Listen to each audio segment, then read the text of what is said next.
Hello, geeks, nerds, and flumps and hefflumps and woozles All that good stuff. and measles. That's not good. It's good. We No, are it's going to not. talk about something else that is not good, maybe good. I don't know. For those of you new, I'm Ace. I'm Mecha, And we're talking about Star Wars Visions that came out on Disney Plus. because we're art students and we have opinions. We have thoughts. I have thoughts. And they're relevant to capitalism. No, they're not. Oh, sorry. Well, anyway. Anyway, so yeah, we watched Star Wars Visions. We binged it, as I'm sure many Star Wars fans were. Some background. I'm coming at it from, kind of a diehard Star Wars fan. I have a lot of lore in my brain. I love the Clone Wars. I love Rebels. I love the books, the comics. It's just a lot of good. Ace, you're not as diehard. Yeah, I'm trying, for my opinions, I'm trying to avoid it spiraling down to a hashtag not my Star Wars. Yeah. Which isn't what Discussion. this is going to be. That's not what this is. Because we both went into this with the thought process of, I'm not sure if this is a good idea. Yeah. I argued to both of us. I argued with you and to myself to go into this with an open mind. Partially You had to crack open my mind. I did. Because I have always been on the fan that Star Wars anime could be really cool, especially since I watched that one TIE Fighter 90s style anime video that this one guy just did and was awesome and we all loved. And then we did get Star Wars anime, so not liking it felt kind of like I was slapping my younger self in the face. And I'm happy I went into it with an open mind because there was a lot of good in it, I think. Whether the project as a whole is a good or not is kind of what the discussion will be. So we both have a bit of a light thesis statement. Ace, would you like to give yours? I say it wasn't bad, but it wasn't as great. It was kind of bland, but it's enjoyable when you don't think of it as critically as we thought. It's like Rick and Morty. Just run, don't think, try not to think about it. Mine's relatively similar. I think that there is a lot to learn from it, from a storytelling and a Star Wars perspective of what makes it good. There's this one review from some magazine, I can't remember what it was, but it was like, Star Wars Visions proves that you don't need Luke Skywalker to make a Star Wars story. And we're just like, Mandalorian, Rebels, Clone Wars. literally more than half of the Star Wars saga. Fucking Force Unleashed. The Old Republic series. It was a very weird thing to say. On. And I think it's kind of the biggest symptom from this, which is just not... When you see Star Wars made by people that truly don't have a love for it, which maybe these anime studios do have a love for Star Wars, and they just love it in a different way. That's very possible. But, you can look at some of the really successful Star Wars content, like the Clone Wars, the Mandalorian, these things that were made by Dave Filoni, who was he's a good director, I think, but the biggest thing is that he cares about the universe. Mm-hmm. Star Wars has been carried on by people who just love it and want to add things to it that fit. When the original Old Republic and other books were being made, George Lucas wasn't writing them all. It was made by all these other authors that got set and approved by LucasArts. Right. So they said, this adds up with the canon. We need this to change for the canon. And it was painstakingly made. I don't know how long Star Wars Visions was in production, but it feels rushed, not because the quality of the content is bad, but because it doesn't have that same love and feel and care for that it feels like it fits in seamlessly. Yeah, and a lot you of get stories sprinkles of it. Yeah, but a lot of stories have proven that you can fit a new and original story into almost any part of the timeline, but this doesn't have that feeling. Yeah. Especially the twins episode, which I really want to shit on. Well, the twins episode has a very clear point in the timeline. I think it's clearly Oh, I thought my computer just crashed. Ooh. It's very clearly during the Empire. Whereas like the Elder episode, it's kind of similar. Like it doesn't have a very clear place in the timeline. My fan fiction is that takes place during the Old Republic. Maybe. Fan fiction or fan theory? I mean, I don't know. I have kind of a fan fiction in my head about how that goes, about how it all goes. But where the Padawan actually dies, because murder. Yeah. But again, I think that story would make a lot of sense if it's actually before the Clone Wars, like very close to recently to when the Sith were quote unquote eradicated. Right. That makes a lot of sense more than if it was just some random point during the Clone Wars and there was another Sith running around. Because in my mind, Sidious wouldn't stand for that shit. But even that, like, you can tell, like, it was made to be a cool story with a Star Wars aesthetic or theming. But without fitting into the larger narrative. Really, again, that's how I'm reading it. But I've rambled a little bit already. So... Well, I want you to ramble on more because the first episode is basically Star Wars Yojimbo, and you kind of enjoy it. Yes. Okay. It's almost the best one of the whole thing, I think. Almost not because I think there's one necessarily better than it, but just it's almost peak what this should have been, I think. Right. Because I do love when you take an established property and try something different stylistically. And this thing that was different stylistically is actually harkening back to what Star Wars originally was, which is spaghetti western samurai space opera. Because spaghetti westerns and samurai movies are already kind of the same thing thematically. You can take the same formula of wanderer wanders into a town, sees that there's a problem. He's a badass from some old war that had just ended. He wrecks up some gang of criminals, saves the town, wanders into the sunset to do it again. That's both cowboy movies and samurai movies. There's a whole lot of film history there that we don't need to get into because it's too long. Might get a weird political tone on it. I don't know. But Westerns and samurai movies have always been trading stories back and forth. It's just a thing that happens. And I think it can even harken back to like some of the folklore of different areas. And Star Wars was always based off of that because it's a simple... Star Wars has always been a relatively simple story. Yeah. We love rebellions. We love standing up against the oppressors. All that good stuff.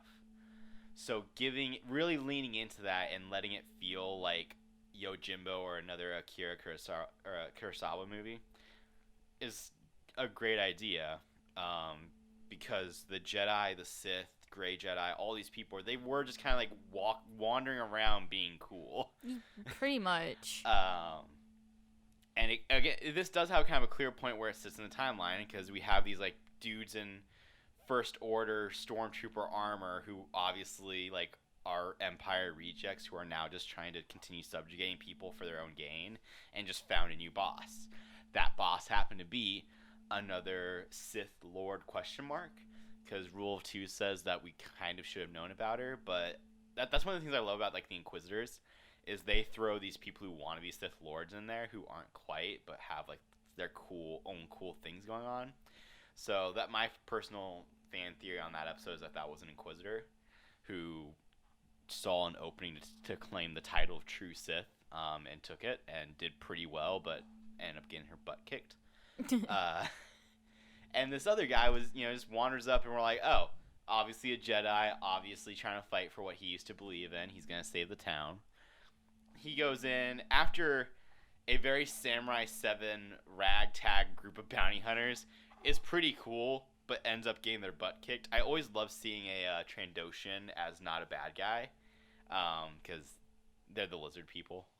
Ace gave me a look when I said Trandoshan. Like Bosk. Oh, yeah. Okay. Those are Trandoshans. They are often bounty hunters and slavers. They have an ongoing war with the Wookiees. Oh my shit. There's so much lore. To be honest, like the one good thing I know that Star Wars Visions did for me was like getting me like, okay, let me hear, like getting me to ask Mecha, what is the lore? Because there's the there is the episode where the village bride, where at the end, the Jedi was revealed to be a Sentinel, and you were like, "Oh my God, she's a Sentinel!" And I'm like, I think she's a Sentinel. She might not be. And I asked, "What are Sentinels?" Yeah. There was a lot of things where it's like, oh, that could mean this for the lore, or that doesn't add up with it, and I just went off on a tangent. But again, it's just really good, and as far as lore goes, like, I feel like it could fit in really well, because it has that added thing of, like, he's been collecting red kyber crystals, and people are like, oh, is he a Sith? Is he a Sith hunter? And my kind of theory is that he might be someone trying to go for the title of new Sith, and he just really believes in the rule of two, so he has to cut down Sith pretenders, or what he sees as Sith pretenders. Yes. So it's intrigue. It had me asking more questions by the end of it. I don't know how it would fit into the story, but I feel like it could. Again, it just has that open-endedness. As far as the art style, I do want to point out, I love it. I love dry brush marks. I love cross-hatching. For which one? For the first one. The duel? Yeah, the duel. It's a little weird because I think it was a 3D style, and it's kind of weird to get some of those, like, what looked like procedurally generated, like, dry marks in there, which makes some people uncomfortable. I know one of my friends from work was like, I like the idea, I like the animation, but I didn't really like the illustration style, with, like, the flickering or jittering brush strokes. I think that's just because they're not quite organic, so it's like that uncanny valley type of thing. Right. But yeah, and as far as the art style as a whole goes, I think that is where Star Wars Vision does shine, because it was a lot of these studios just doing what they do well. Yeah, so to give what, like, some of these studios were known for, the first one was Kamikaze Doga, that did the duel. Mm-hmm. And then episode 2, Tatooine Rhapsody, was Colorado, known for the polka tunes. The Twins and the Elder were done by Studio Trigger, who were known for Kill la Kill, Promare, and Darling in the Franxx. A lot of things that move and are illustrated very pleasingly. The Village Bride is done by Kinema Citrus, which produced Is the Other Rabbit, Shield Hero, and Made in Abyss. The Ninth Jedi was done by Production IG, which did Psycho-Pass, Pokemon Origins, Haikyuu, Attack on Titan, and Kuroko no Basuke. Again, a lot of very good visually and good motion-wise things. Because sometimes you can have an animation studio who draws amazingly but can't make it move worth a crap, or makes it move amazingly but has a really weird illustration style. And then finally, Toby and Akakiri were done by Science Saru, which did Devilman Crybaby and Space Dandy. Toby, I have feelings about. The art style was cute. It was too cute. Yeah, it was like very Astro Boy. Yeah, which I'm not quite a fan of. It moved, but it okay. felt. Yeah, it's like on the same line with Tatooine Rhapsody, where it's like, I hope people liked them. I don't have I don't have things to say like, this is an abomination. It was made well. I'm sure it's someone's cup of tea. It wasn't mine. Like Tatooine Rhapsody.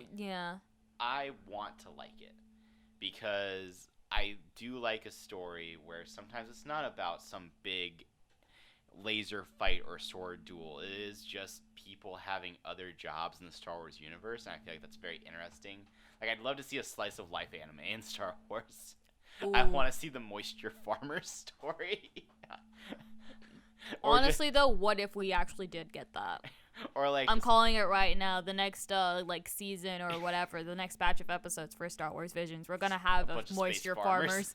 We're gonna have a Space Farmers episode. Or like a junk dealer. Like if it was kind of like The Devil is a Part-Timer, where it's like maybe like an ex-Sith has to try to just be a vendor. Like I'd love that. I'd love to see how commerce really works in the Star Wars universe when Hondo or Han Solo isn't just running in and busting the place up. Yeah.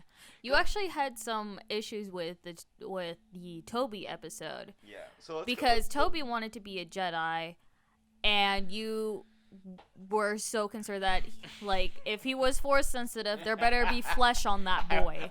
You straight up said, there better be flesh on that. I want flesh. There better be flesh inside that boy. Yes, I said inside, because obviously there's no flesh on the outside.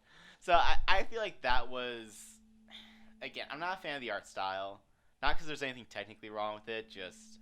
It's not your cup of tea. It was too cutesy to me. Like, it almost hurt my eyes. Like, the Sith Inquisitor... Well, I'm guessing was an Inquisitor that came by to hunt the Jedi. The Jedi scientist. Yeah, he was too squat. Like, I feel like...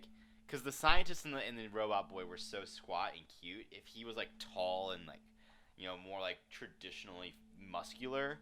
I feel like that would have been a more imposing silhouette, but they made him squat too. Everything was too squat.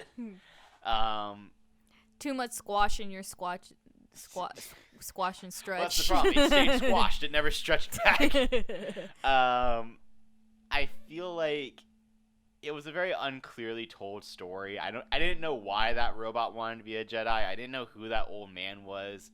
Like, was that a droid that he had during the war? Was it a droid he made on this planet? It just, I never really felt for it.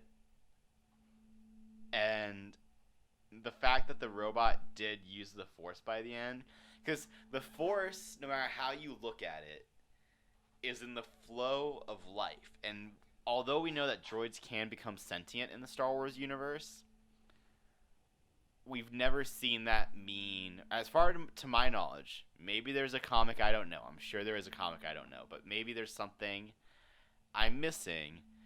But I feel like a droid being force sensitive that isn't revealed to at least be a cyborg is kind of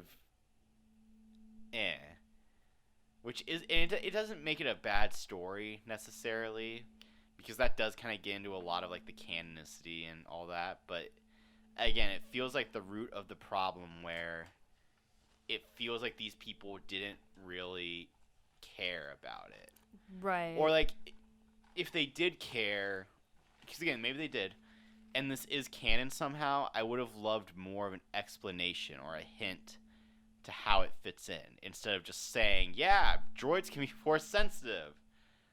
Because I'm like, what? Like, if we slowly watch this droid gain sentience, because one of the things in the Star Wars universe, battle droids had to have their memories wiped regularly to avoid them becoming sentient. And one of the things is that the Republic had a droid army as well as a Separatist. They didn't use it because the Separatists were already using a droid army, and droids fighting droids, if they didn't wipe their memories a lot, it would just then create those droids an would have been learning. insurgence. They would have been, one, it would have been a constant gridlock combat, but also, if those droids got smart enough, they may have rebelled. And there have been droid rebellions in the Star Wars universe before that have been very catastrophic. So they wipe their memories constantly. So droid sentience isn't normally just gained like that. Wait, that was a thing? Droid rebellions? Baby, let me tell you about IG-88 sometime. Or HK-47. Or like the stuff that's beyond the galaxy far, far away. There is so much shit. Why can't we get a game of that? We did. We did? HK-47 was a very popular companion in the Old Republic. Oh my shit. Oh my shit. Like, you know the bounty hunter droid in Mandalorian? Yeah. He was an IG-88 model. There's a reason, and most of the bounty hunting droids are him, because he was so, again, lore. Trust me, it's crazy. So, like, if we had seen this droid slowly gain sentience like a child, it would have been a very classical story of what does it mean to be alive. Like Chappie. It's the movie about police robots gaining sentience. Crazy. But it's a relatively common sci-fi story of what can a robot become alive? What is sentience? What is a soul? It's been done before, but Star Wars excels at doing things that have been done before very well. But instead they try to disregard that and just have this really childlike kid be like, I want to be a Jedi! Or like, why did this doctor want to land on this planet and make a barren planet full of life when it seems like there was no one else living on it? Right. Do you really need plants on a planet that doesn't have anyone living on it? it just seemed like stuff happening. And also, there's like the cop out that the kyber crystal was inside you all along. Well, even that, I feel like that could have been cool if we knew why he was hiding the kyber crystal. Why did he put? Why they put in Toby? Why? Does the kyber crystal care? The kyber crystal theoretically is connected to the Force? I think in some canons. So maybe that's why the kid was Force sensitive. But again, having that explained, there better be flesh inside that boy. Or even if it was just the kyber crystal, that could have been interesting if there was like mysteries being solved. And I feel like they didn't care about answering those questions, and it's just meh. One thing that you liked about Star Wars was how it like portrayed like family drama or whatever. It's a classic theme: brotherhood, fatherhood, the bonds forged in conflict. Apprentice and master is obviously a constant thing. Because like the 2 episodes that I think did it best in the show was Lop and Ocho, and then the Elder with the Elder was so good. Again, there's lore implications implications there that I like. And then like the one that portrayed the theme poorly was the twins. Like everything, to be honest, everything about the twins episode was just like not. Animation was good. Animation itself was technically well done. Yes. The illustration style, I'm not against. For that one, it's like not my cup of tea. It's not quite my cup of tea, but it's done well. Honestly, it's only like it was animated well for just like the sake of like having cool shots. Yeah. Like I feel like that was kind just of all it was. That's really what all the twins was. The story was, man. The lore implications is really weird, but again, it had something that could have been cool because Sith trying to make artificial beings is an idea that's been done before. There's actually a theory that says that Anakin, because he was a virgin birth. Right, and it was someone like what was it, Palpatine that kind of influenced it was part of the theory. Darth Plagueis, Palpatine's master. Okay, let go. So Darth Plagueis, right. Darth Plagueis the Wise found a way to cheat death, so he was able to prolong his life. He was able to do all this crazy science stuff. Yes. Palpatine was very interested in the politics. Plagueis was doing science, and he was like, "What if I could make a being purely from the dark side?" Whether it was to mass-produce soldiers or to create the perfect apprentice, to create a new body for him to jump into. He was a crazy mad scientist, and it's kind of awesome. He tried and kind of succeeded for a little bit. I think it died right away or something. But in the timeline... So basically Jedi Reanimator, but not... Sith Reanimator. Sith Reanimator, yes. Around the time that he did that, Anakin was conceived. Oh. So there's a theory that, because the Force is neither good nor bad, it is the balance. It is life itself. Right. So Darth Plagueis did something so abominational, so disgusting, so perverse, that the Force literally had to act to balance the universe, to kill that child and to create what was later believed to be the chosen one. And eventually bring the Sith's downfall. It's even said that Plagueis kind of knew I fucked up, and that was like his last experiment with creating life, because he's like, don't need to do that again. And they're like, well, shit. So like again, the idea of making twins, and even though they're made by the dark side, the Force literally saying one of those kids gotta be a good boy. I'm down for that. And again, it's a theme. But it was handled so poorly in that episode. Again, I would have been more interested in learning about their origin than just like throwing it in media res. Yeah. I did like the droid who really cared about the dark side sister. Oh my god. Because it made me think a lot of Proxy from The Force Unleashed, and Proxy is one of my favorite characters. Oh, Master, I promise I will try to kill you harder next time. Because he was a training droid programmed to kill Starkiller, but no one else could kill Starkiller, so he would protect Starkiller because he had to kill him. Yeah. Love The Force Unleashed. It just... They were like fighting in the vacuum of space while neither of them were wearing helmets. They did the light speed thing again.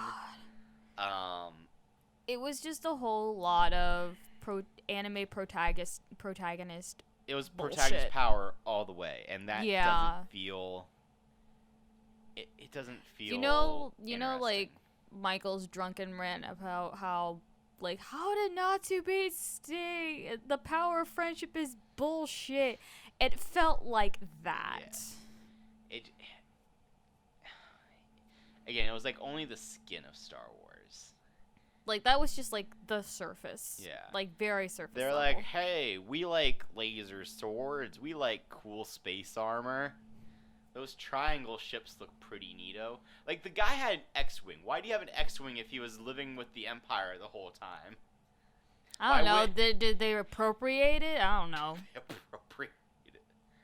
So, yeah, I feel like that's kind of like the core problem of it all. It's just like, not that the animation was bad. Not that... I mean, even the stories. You could argue that the stories were decent. I'm sure someone liked it. I'm sure people like over-the-top stuff. Mm-hmm. But... it didn't sew into what we know, and things don't always have to be what we know. The Chucky reboot movie with Mark Hamill. It's a good enough movie. It's shot well. Story's not bad. It's a decent enough theme. However, it feels weird that it's called Chucky because Chucky has a running story. It was Child's Play. But the doll is Chucky. The point is, why would it? It doesn't. It's not even like a good guy doll. It's a buddy doll. But even semantics. That I can roll with. A rebranding would make sense. But it's no longer a story about a voodoo serial killer. It is now a story about a corrupt AI. Those are different things. So yeah, putting it under the same branch is just weird and dishonest. And it doesn't necessarily mean that's a bad story. But if Disney had just sponsored Star Wars, a bunch of sci-fi themed anime, that would have been great. I would have loved to see it, and I would have just said, I'm so happy that Star Wars or Disney is trying new experimental things. Yes, and not the same formula. Which is why I wanted to go into this with an open mind the most, because I like big studios with a lot of money being adventurous and giving shots to new ideas and not just doing the same thing over and over again, because we all want that. Right. And we can't shoot ourselves in the foot by complaining whenever it happens.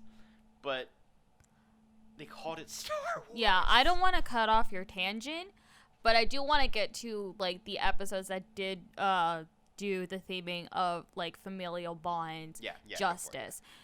So I really wanted to touch on Lop and Ocho.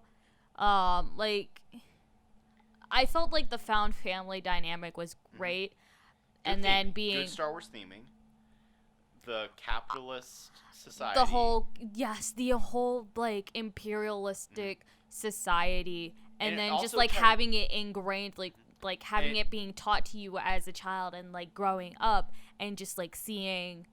And it tried to point out the idea of the Empire did do good for some people, because that was something that they did in the Bad Batch really well. When that one new trooper was like, why'd you join the army? Because they offered me food and a roof over my head, more than the Republic ever did. And the Republic was the good government, the one that was trying to outreach and do all this and all that. And they kind of overreached to an extent. Whereas the Empire, as self-serving as it was, did in fact give jobs to people. I mean, some people were paid to make the Death Star. Mm-hmm. Families got fed for that. They did create factories, which do give jobs. Theoretically, I mean, in a Star Wars universe, they should have been able to be green, have solar power out the wazoo. Why they choose to make it pollution still is kind of... But, I mean, the bottom line is that, theoretically, some people on that planet benefited. And that's all the Empire saw, was the economical benefit. They didn't see culture. They didn't see freedom. Which kind of would make like an analogy to America, but I'm not gonna go there because that's literally what my brain was going. Well, I mean, it's anything. I feel like when people are like, "Oh, America is evil," that's too shallow. It's looking at the corruption of power overall. Exactly. It's not that America and its founding ideals are wrong. It's that anything can be construed to a negative point, and America has definitely gone down that road in many ways. England has gone down that road in many ways. Almost any country has done that. We live in America. Obviously, we'll think of America the most. Other people who have been subjugated by America will think about America the most. Yeah, that's what I liked about that episode. Like, they did handle it. I don't, the like, sister I can't turned say... evil. Like, we obviously saw you turned evil, and some people could argue she turned evil too quickly. You have to keep in mind, there was a time jump. Yeah, there was a time jump. And maybe that time jump could have been done with some more flashbacks and, like, some family photos of seeing the family drift further and further apart. But, like, when you think about that time... And again, like I said, that girl seeing these benefits and hearing her crazy, which is one thing. In the normal art student philosophy, the parents are in the old generation, don't know what they're talking about and all that. This parent from his old generation was actually completely right. So I like that. As much as we got a very common message, we also got like kind of a flipping on its head of like, exactly. Listen to the old man every once in a while, at least. But that makes sense. And she even says in all these points, I gave my father a chance to listen to me. The father, I gave my daughter a chance to listen to me. The adopted daughter was the only one like, maybe you listen to each other? I mean, I get you. Yeah. Can we all agree that's wrong? Yeah, to be fair, I'm not big on furries. I mean, I'm not a fan of... Yeah, again, I think that character design was a little messy overall. I like furries, but it still needs to be a good character design. You can't just throw bunny ears on and make me love it. But I mean, I do like that they had an alien species. They weren't all just human. Right. So, but overall, I mean, like the story of why there was a lightsaber there was awesome. The fight scene, awesome. The illustration style, awesome. The story, awesome. It was a lot of good overall. I feel like it was still a little messy. Like, I would have liked it if there was a little bit more story in there, maybe. Right. Maybe if there were some more characters that tied into the main universe, just to, like, again, kind of, like, see where it's fitting in. Yeah. You know, did Han Solo smuggle... If Han Solo smuggled weapons to this little faction of rebels, could have been cool. But overall, it was good. If all Visions was things like that, would have been happy. Right. Speaking of, like, lightsabers, the Ninth Jedi episode really brought in... That was a fun twist.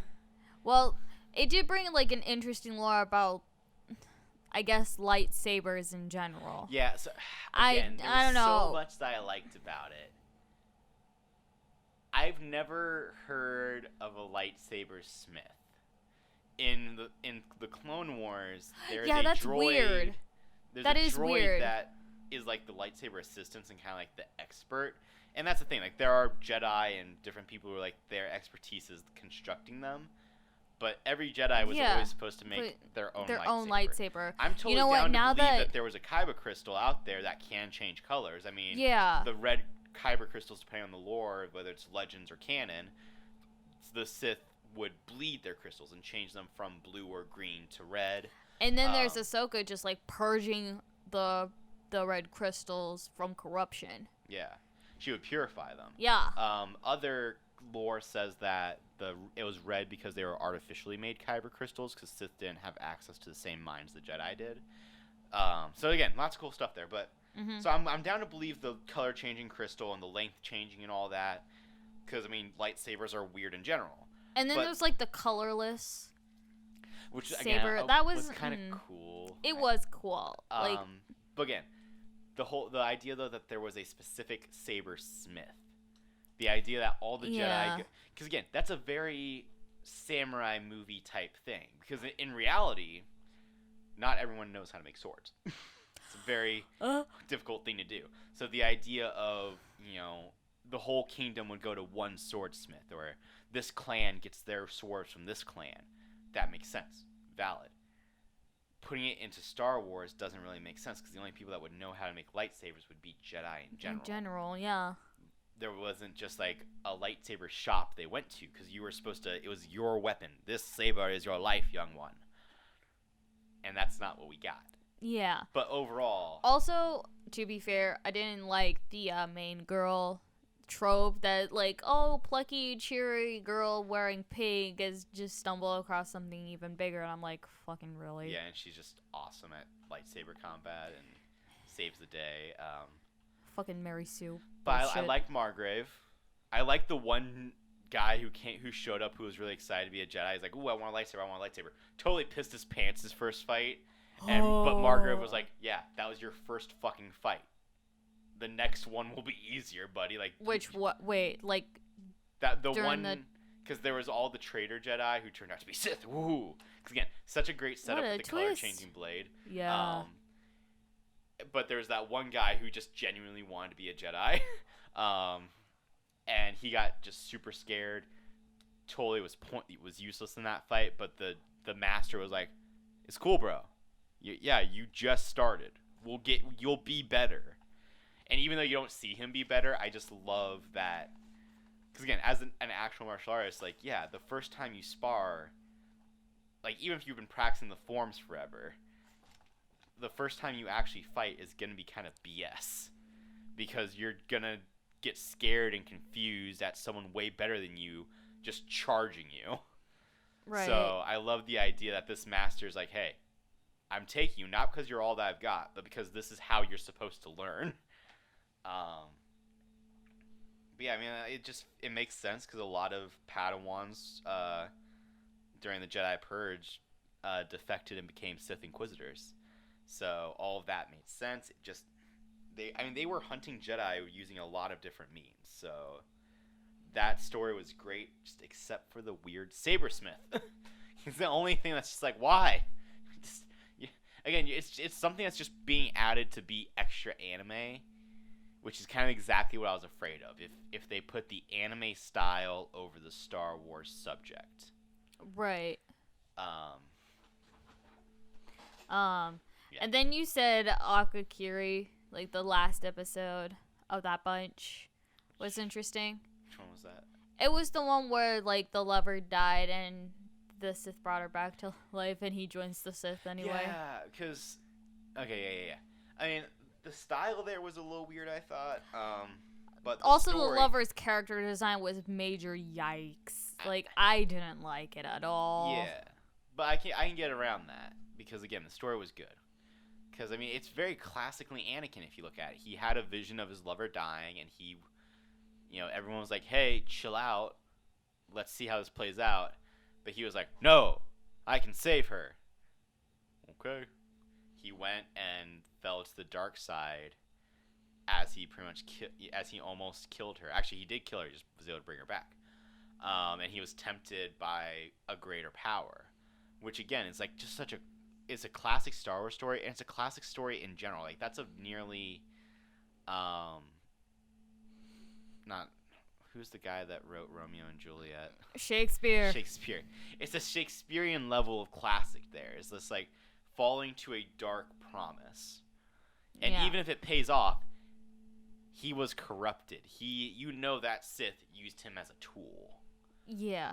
You said, I wrote down like what you said. It's like what happened with Anakin, except it worked. I mean, yeah, because he actually brought her back to life. Pretty much.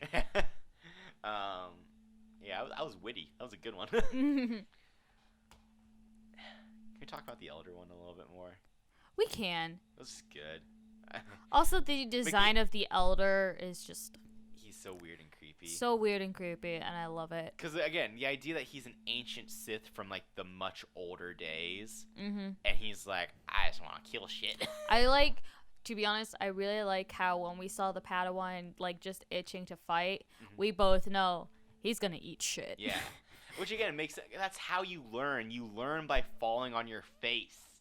It's just the only thing that was like a little too anime in that story was solely that the blade there was blade geometry on the Elder. Like they actually curved and had like a katana point. Oh yeah. Like that's the only thing that was a little too anime. But you know what? I can roll with that. That's the kind of anime I was looking forward to. Well, we also had in the Star Wars Yojimbo one, the lady had like a modification that was basically turned the... That made sense to me because, again, it was like an attachment. The idea that someone would engineer... Like that, she didn't just make a weird lightsaber. Lightsabers don't just do that. But It was the modification yeah, to make it into a Mary fucking Poppins Yeah. umbrella. like knowing, I don't know why, but just knowing that that's like something you slap onto it, really, it jived with me. But the Elder was just being this old demon from the past. So like this the story of little dude really wants to fight, gets a little too cocky, tries to fight again. Classic story. He's cut down by his own hubris, by basically what is kind of an older version of him. This was a Sith who just loves the thrill of fight, which is something I can kind of relate to. I love sparring. Like, I love sparring the way people love skydiving. I love, even though I'm just using foam swords, running in, seeing who's going to get hit first, who's going to win, who's stronger, who's faster, who's thinking more clearly. Just, it's a great feeling. I can totally understand getting so hooked on that. And he also seems like he just so truly believes in the rule, too. Like, I will cut down the weak. Which is, the young boy wanted to prove his strength, and that's what this old man is doing. He's just testing his strength over and over again. He even killed the 2 monsters on the planet and said they were too easy. And then when the old man comes by, the master comes by, the Elder is so willing to die just to die by someone stronger than him. He's cut down by his own hubris, just like the child was. Like, just demonstrating there's always a bigger fish. But then the end, where, like, they don't know about him because he blows up the ship, which seems like a storytelling cop-out. But really, honestly, though, it kind of was. But that's a cop-out we needed, because it leaves your brain to wonder. It's almost Lovecraftian. All you know is that this ghost from the past came up, fucked shit up, and all you can think is, what if there are other Sith who survived out there? Was he working alone? Are there others? Did he literally come back from the dead? Because this is a fantasy series. You don't know. To me, that was a question that, like, as much as I want the answer, I'm okay with that being unsolved. And because also it has him looking over, and the youngling was like, "You were stronger though, so it's okay." And he's like, "You fool! I was not. The one who defeated him was not me. It was old age. If I fought him in his prime, me and every one of my colleagues would have been cut down." Fucked. And the kid's like, "Wait, what?" Huh? And the man's like, "I will continue. That is my fate as well. One day I will grow too old and lose. And then you will be stronger than me. Whether it is because you advance enough or because I grow older and weaker, you will be stronger than me one day." And the kid's like, "Wait, you mean I might not actually be as strong as you are? Shut the fuck up, I'm talking." And he's like, "Then one day you will grow old and be weak. Strength is passing." Which is just like this existential dread, but almost comforting thing. But Yeah. I mean, that's the thing. Like, there's a circle of life. You live, you die, someone else lives, someone else dies. Yeah. But up. Mm-hmm. I do want to mention, while we are talking, there is a speed paint of my drawing as myself as a Jedi. Mainly because it was difficult to find a character to do a fan art of, because we didn't feel that there were any characters within Star Wars Visions that made like a very specific impact. Like the character themselves, they're like, "Oh, I love X about this character." They were all kind of archetypes. They were. Like, it was, yeah, but the archetypes worked well within their given story. Mm-hmm.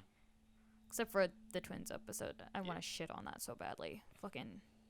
Yeah, so it's like the most anime bullshit episode, and I hate it. Which we like anime. We like anime bullshit. It's just it doesn't have to be fit. there. It doesn't fit in the Star Wars. Like, we're anime fans for sure. It's just they're different things. But yeah, and I feel like this is kind of like the epitome of what Visions can be. It's just reminding you that Star Wars is here for the fans, and we can do anything we want with it, and it can be awesome and fun and just fantastic. Or it can just be meh. Or it can just be meh. Or it can just like be shit like the twins episode. If it's anything that's gonna be memed hard, it's gonna be me shitting on the twins episodes. With that said, don't eat shit like the twins episode. Yeah, so this is Halloweeny because we had Ace dressed up as a Jedi. Ooh. So yeah, don't eat shit like the twins. stay weird, stay creative, stay with the Force. May the force be with you. And also with your spirit.